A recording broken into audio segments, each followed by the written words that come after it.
UN missions. The Brazilian Army is the land arm of the Brazilian Armed Forces. The Brazilian Army has fought in several international conflicts, mostly in South America during the 19th century.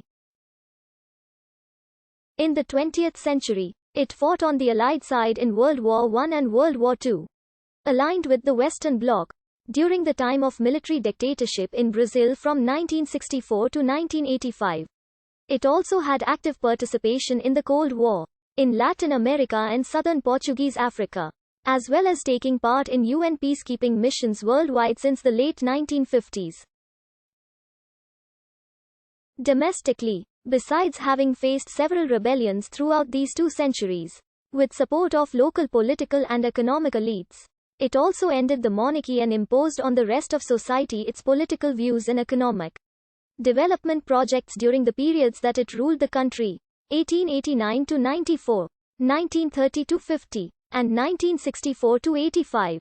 Although the Brazilian Army was created during the process of the independence of Brazil from Portugal in 1822, with the units of the Portuguese Army in Brazil that have remained loyal to Prince Dom Pedro. Its origins can date back to land forces used by Portuguese in the colonial wars against the French and Dutch, fought in 16th and 17th centuries. In the colonial period, King D. Manuel I ordered military expeditions with the purpose of protecting the Portuguese dominions in America, then newly discovered. As colonization advanced in Pernambuco and São Vicente, the native military authorities and bases of the colony's defensive organization began to be built to meet the ambitions of the French, English, and Dutch. First major interventions were the expulsion of the French from Rio de Janeiro in the 16th century, and the Maranhão in 1615, as internalization progressed through the broad territorial expansion movement in the 17th and early 18th centuries, forcing the organization of the defense of the newly conquered territory. The war against the Dutch, in the 17th century, for the first time mobilized large numbers in the country, and gave rise to a sense of national defense, regardless of the influence of the crown.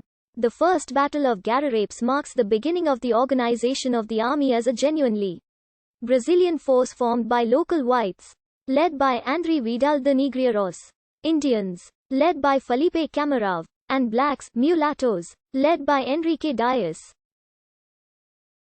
This date is celebrated as the anniversary of the Brazilian Army.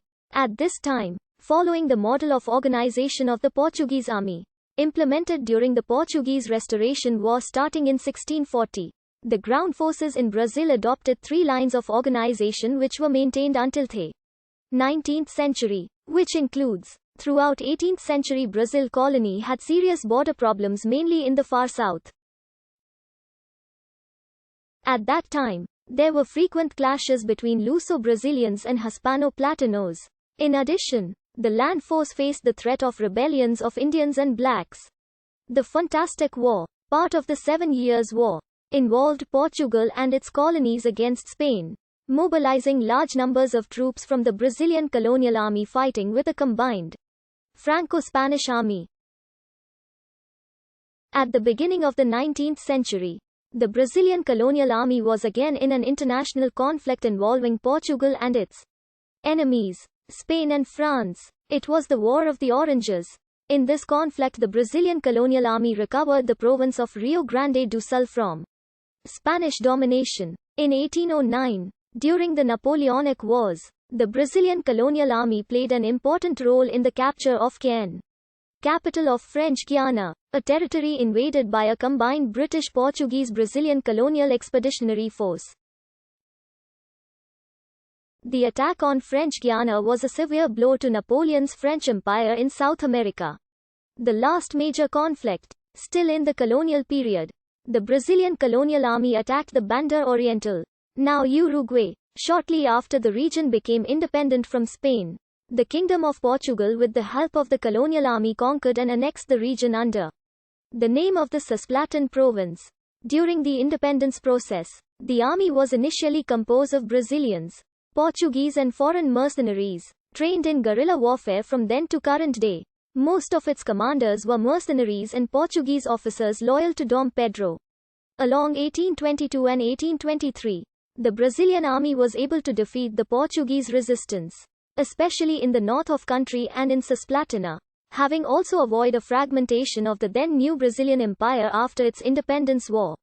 After won the independence war, the army supported by the National Guard destroyed any separatist tendencies of the early years, enforcing central authority of the empire during the Regency period in the country, repressing across Brazil a host of popular movements for political autonomy or against slavery and the colonel's power. The National Guard was